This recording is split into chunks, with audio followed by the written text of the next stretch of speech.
I just posted a video doing an oil change on this 2017 Honda CR-V with a 1.5 liter turbo engine, and a few of you had questions on whether these engines in particular on these CR-Vs suffered from oil dilution from fuel getting inside the oil.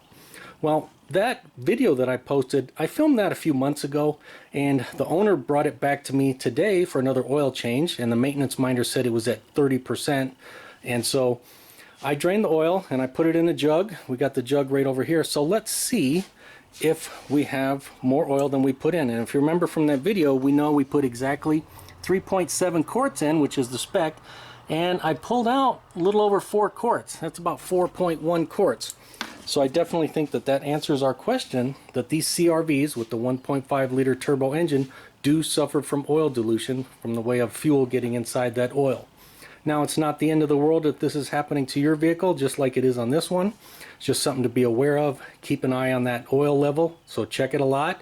And more frequent oil changes is probably better than letting that maintenance minder go all the way to 0% or even in the negatives. So in any event, if the video helped you out, you liked it, make sure to give it a thumbs up. Thanks for watching.